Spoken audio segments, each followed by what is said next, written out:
뉴스에서는 매일같이 축제입니다. 주가는 최고치, 기업은 사상 최대 이익, 경제는 회복됐다고 말하죠. 그런데 이상하지 않나요? 이렇게 다 잘 돌아간다는데 왜 우리는 점점 더 숨이 막히는 걸까요? 오늘 이 영상을 끝까지 보면 시장이 잘 된다는 말이 왜 당신의 삶과는 아무 상관이 없는지, 그리고 우리가 언제부터 이 게임에서 플레이어가 아니라 연료가 되었는지 알게 될 겁니다. 뉴스 앵커들은 오늘도 마치 약이라도 한 사발 들이킨 사람처럼 눈을 번뜩이며 외쳐댑니다. 다우 지수 사상 최고치 경신, 나스닥 역대급 랠리, SP500이 뚫을 수 없는 천장을 뚫었습니다. 그들의 목소리는 마치 인류가 드디어 암을 정복했거나 화성의 식민지를 건설한 것 같은 환희에 차 있습니다. 스튜디오의 조명은 번쩍이고 배경 화면에는 녹색 화살표가 하늘을 찌를 듯이 솟구칩니다. 축제입니다. 완벽한 축제죠. 그런데 참 이상합니다. 그 천국의 문 앞에서 정작 이 방송을 보고 있는 당신은 오늘 저녁 장보기 목록에서 소고기를 뺄지 말지 심각하게 고민하고 있습니다. 당신의 월급 명세서는 거북이처럼 기어가는데 마트의 물가는 치타처럼 뛰어가고 있습니다. 통장 잔고는 마치 물에 젖은 휴지 조각처럼 흐물거리다 못해 증발해버립니다. 뉴스에서는 나라가 부자가 됐다는데, 기업들은 돈을 갈퀴로 쓸어 담는다는데 왜 정작 그 위대한 나라에 사는 나는 점점 더 가난해지는 기분일까요? 아니, 기분이 아닙니다. 이건 팩트입니다. 우리는 아주 오랫동안 아주 교묘하게 설계된 자본주의의 가스라이팅에 당해왔습니다. 학교 선생님부터 뉴스 앵커, 심지어 정치인들까지 우리 귀에 대고 속삭였습니다. 기업이 살아야 나라가 산다. 주식시장이 빵빵해지면 그 콩고물이 흘러넘쳐서 너한테도 떨어진다. 소위 낙수 효과라고 부르는 이 이론 들어보셨죠? 위에서 물을 부으면 아래로 흐른다는 그럴싸한 이야기 말입니다. 하지만 냉정하게 말해서 그건 경제학이라기보다 미신, 아니 사기에 가깝습니다. 오늘 이 영상을 끝까지 보시면 그 미신이 어떻게 당신의 주머니를 털어가는지, 그리고 그들이 말하는 낙수 효과가 사실은 위에서 물이 떨어지는 게 아니라 우리가 피땀 흘려 만든 물을 펌프로 빨아올려 그들만의 수영장을 채우는 과정이라는 것을 아주 적나라하게 보시게 될 겁니다. 저는 오늘 어려운 경제 용어로 폼 잡지 않겠습니다. 복잡한 수식이나 그래프로 여러분을 재우지도 않겠습니다. 대신 월스트리트의 엘리트들이 최고급 양복 안주머니에 감춰둔 그들의 더러운 계산기를 꺼내서 그 안에 숨겨진 로직을 박살 내드리겠습니다. 지난 40년간 미국 주식시장의 그래프를 한번 보십시오. 이건 등산 코스가 아닙니다. 이건 중력을 거스르는 로켓 발사 궤적입니다. 중간에 몇 번의 폭락이 있었지만 결국엔 다시 일어나 더 높이 솟구쳤습니다. 정치인들은 선거철만 되면 이 그래프를 거대한 배너로 인쇄해 들고 나와서 춤을 춥니다. 보십시오. 제가 경제를 이렇게 살렸습니다. 미국은 번영하고 있습니다. 하지만 그건 반쪽짜리 진실, 아니 사실상 새빨간 거짓말에 가깝습니다. 그들이 보여주지 않는 또 다른 그래프가 있습니다. 바로 여러분의 삶을 보여주는 그래프입니다. 기업들의 몸값, 즉 시가총액은 수천조 원 단위로 불어났습니다.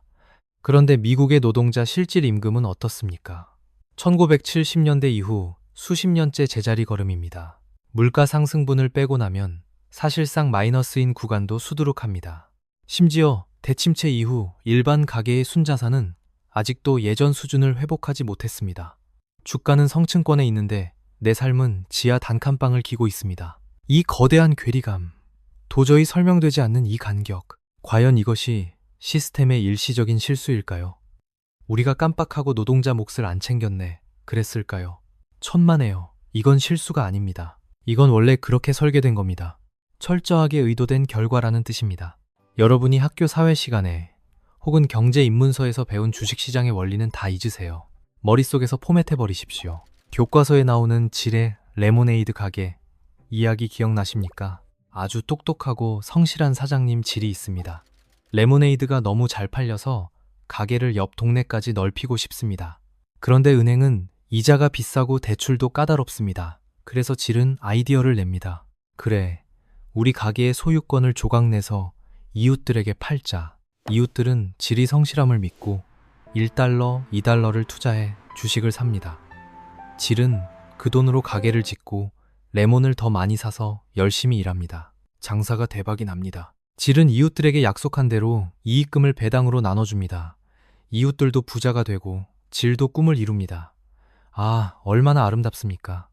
눈물이 날 지경입니다. 1792년 뉴욕 월스트리트의 버튼나무 아래에서 24명의 중개인이 모여 서명했을 때만 해도 이 이야기는 진실에 가까웠습니다. 초기 자본주의에서 주식시장은 분명 기업에게 피 같은 자본을 수혈하고 성장의 과실을 나누는 건강한 심장이었습니다. 하지만 지금 2025년의 주식시장을 레모네이드 가게로 설명하는 건 현대의 핵전쟁을 원시인의 새총 싸움으로 설명하는 것과 같습니다. 본질이 완전히 달라졌기 때문입니다. 오늘날 기업들이 상장을 하는 주된 목적은 더 이상 공장을 짓기 위한 자금을 조달하는 것이 아닙니다. 솔직해집시다. 애플이, 구글이 공장 지을 돈이 없어서 주식을 발행합니까? 현금이 산처럼 쌓여있는 기업들입니다. 지금의 상장은 엑시트를 위한 겁니다. 창업자와 초기에 들어온 벤처 캐피털들이 자신들이 보유한 지분을 개미 투자자들에게 비싼 값에 떠넘기고 막대한 현금을 챙겨서 파티를 하러 가기 위해 상장합니다. 주식시장은 더 이상 기업의 성장판이 아닙니다. 이미 다 큰 기업들이 들어와서 판돈을 키우는 곳, 거대 자본이 합법적으로 돈을 복사하는 카지노이자 세련된 양복을 입은 폰지 사기판과 다를 바 없게 변질되었습니다. 우리는 투자라는 단어를 쓰지만 사실은 도박을 하고 있는 겁니다.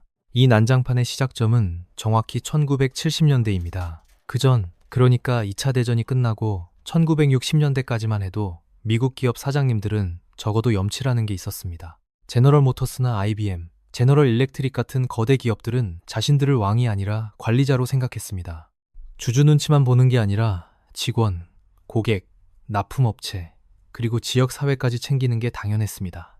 기업이 돈을 벌면 직원들 월급을 올려줘서 그들이 우리 차를 사게 만들어야지, 우리 공장이 있는 동네에 도서관도 짓고 학교도 후원해야지 하는 상식이 통하던 시절이었습니다. 덕분에 미국에는 역사상 가장 두터운 중산층이 생겨났고 아메리칸 드림이라는 말이 현실이 되었습니다.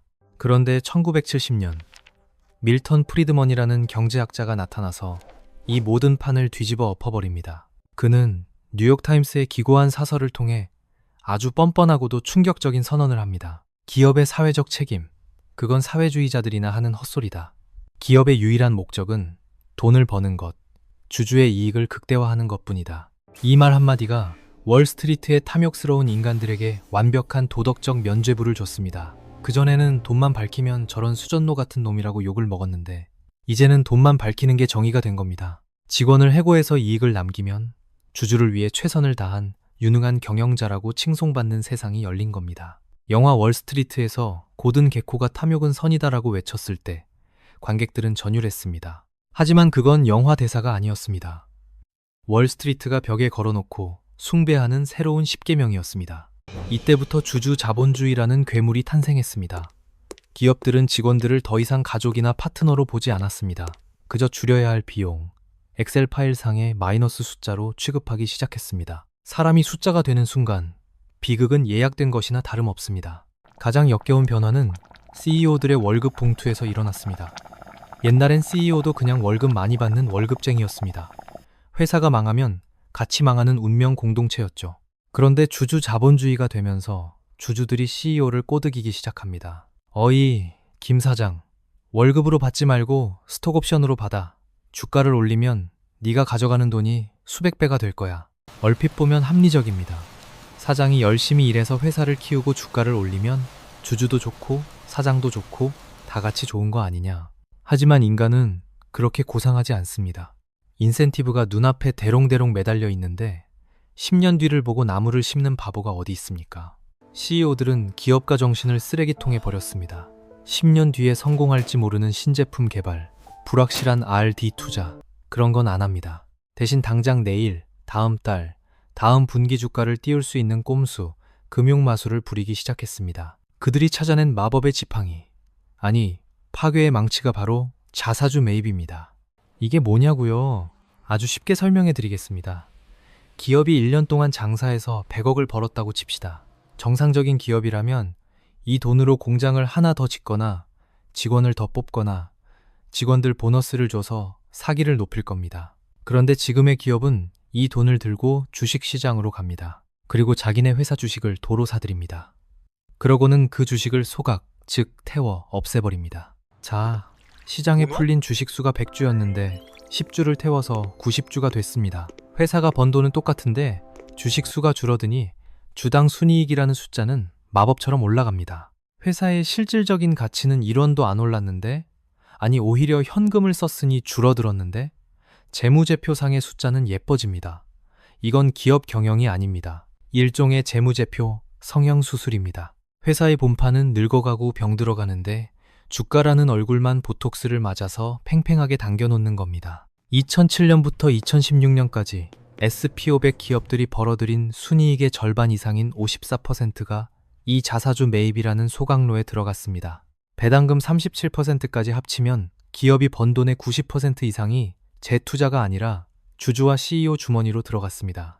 이건 기업을 성장시키는 행위가 아닙니다. 기업의 뼈와 살을 발라내서 현금화하는 합법적 약탈입니다. 기업의 미래 성장 동력을 팔아서 지금 당장의 주가 파티를 벌이는 겁니다. 이 광란의 파티 비용은 누가 낼까요? 청구서는 누구한테 날아갈까요? 바로 여러분, 노동자와 지역 사회입니다. 워소 제지 공장 이야기를 해보죠. 미국 위스콘신주에 있는 작은 마을 브로코. 그곳에는 100년 넘게 마을을 먹여 살리던 건실한 제지 회사가 있었습니다. 할아버지도 다니고 아버지도 다니고 아들도 다니는 그런 회사였습니다. 그런데 어느 날 행동주의 펀드라는 이름의 하이에나들이 나타납니다. 그들은 워소 제지 주식을 사들인 뒤 경영진 멱살을 잡고 흔들기 시작합니다. 그들의 요구는 딱 하나였습니다. 비용 줄여 현금 내놔. 경영진이 항변했습니다. 우리는 지금 티슈 사업으로 전환하기 위해 투자가 필요합니다.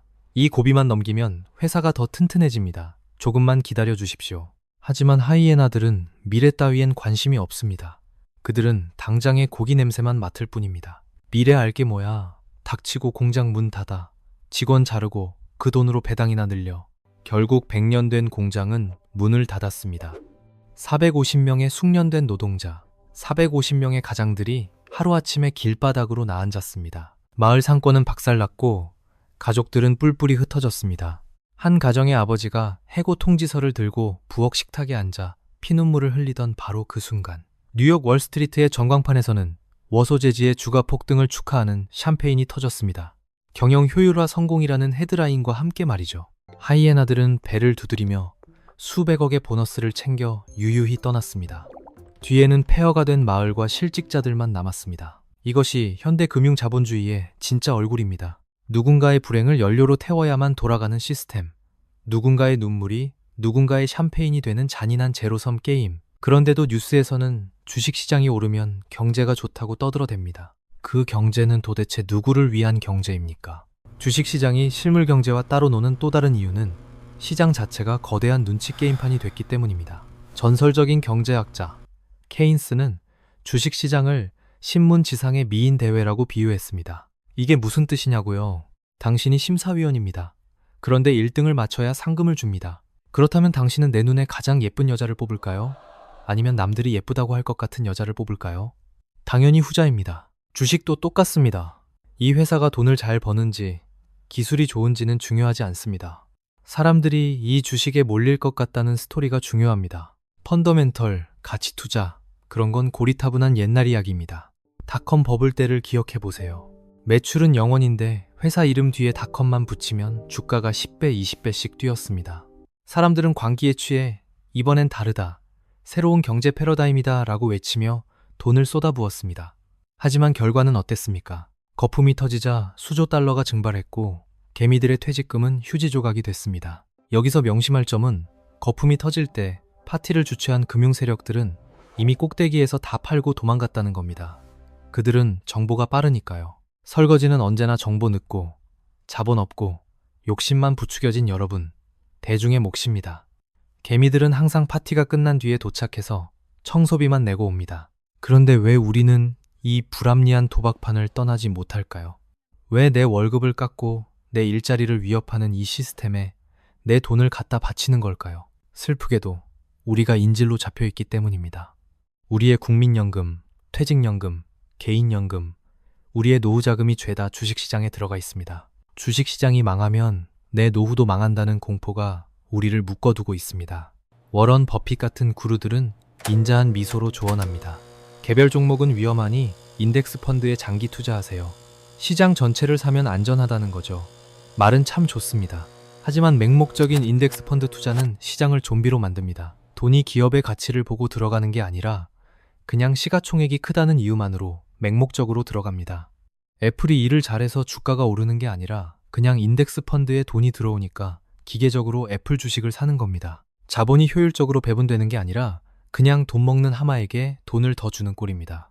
내 연금이 사모펀드의 총알이 되어 다시 나의 고용 불안을 야기하는 기업 사냥에 쓰이는 완벽한 자학의 순환 고리가 완성되는 겁니다. 내가 낸 돈으로 산 칼이 내 등을 찌르는 형국이죠. 이 불공정한 게임의 승자가 누구인지는 연봉 명세서를 보면 확실해집니다.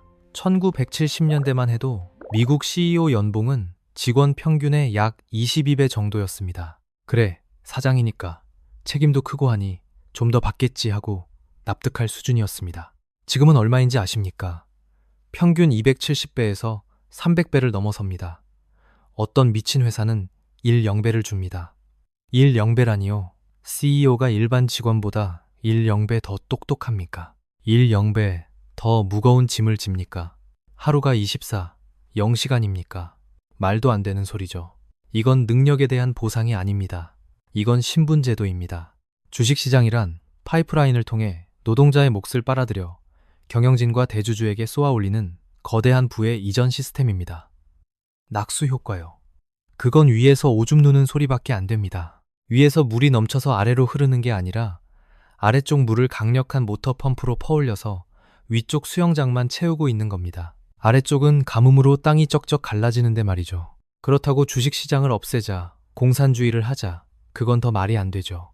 시장은 인류가 만든 가장 효율적인 자원 배분 도구 중 하나라는 건 부인할 수 없습니다. 우리가 누리는 아이폰, 테슬라, 이 모든 혁신도 시장이 없었다면 불가능했을 겁니다. 하지만 지금처럼 단기 수익에 미쳐 돌아가는 약탈적 자본주의, 카지노 자본주의를 방치하면 그 끝은 공멸입니다. 누군가는 주주들이 착해져야 한다고 말합니다. 주주들이여, 돈만 벌지 말고 기업에게 사회적 책임을 요구해라. 참 아름다운 얘기죠. 도덕 교과서에 실릴 법한 이야기입니다. 하지만 육식 공룡한테 채식하라는 소리나 다름없습니다. 탐욕을 연료로 달리는 기차한테 브레이크 밟으라고 설교해봤자 듣겠습니까? 제가 여러분에게 드리고 싶은 말씀은 세상을 바꾸자는 거창한 얘기가 아닙니다. 적어도 이 영상을 보고 있는 여러분은 이제 달라져야 한다는 겁니다. 호구가 되지 말자는 겁니다. 뉴스 앵커가 침 튀기며 사상 최고치 경신을 외칠 때 같이 박수치지 마세요. 그 숫자는 여러분의 승리가 아닙니다. 그건 혁신을 포기하고 연구비를 줄이고 누군가를 해고해서 만든 피 묻은 숫자, 스테로이드 맞은 근육일 가능성이 높습니다. 주식은 무조건 우상향한다는 말 맹신하지 마세요. 그 우상향 그래프의 가파른 각도만큼 누군가는 짓밟히고 도태되는 게 이 바닥의 룰입니다. 제가 드리고 싶은 말씀은 투자를 하지 말라는 게 아닙니다. 멍청한 돈이 되지 말라는 겁니다. 와, 시장 좋다, 옆집 철수 엄마도 돈 벌었대 하고 뇌동매매 하다가 잡아먹히지 말고 이 시스템이 얼마나 냉혹하고 교묘하게 돌아가는지 꿰뚫어 보라는 겁니다. 화려한 전광판 뒤에는 썩어가는 실물 경제가 있고 춤추는 주가 차트 뒤에는 찢겨나가는 노동자의 삶이 있습니다. 이걸 볼 수 있는 차가운 눈, 삐딱한 시선을 가져야만 이 미친 정글에서 내 지갑과 내 인생을 지킬 수 있습니다. 선택은 여러분의 몫입니다. 달콤한 마취제를 맞고 언젠간 나도 부자가 되겠지라는 꿈속을 헤맬 것인가? 아니면 쓰라리지만 명확한 현실에 눈을 뜨고 날카로운 투자자가 될 것인가? 부디 잡아먹히는 양이 아니라 판을 읽는 늑대가 되시길 바랍니다.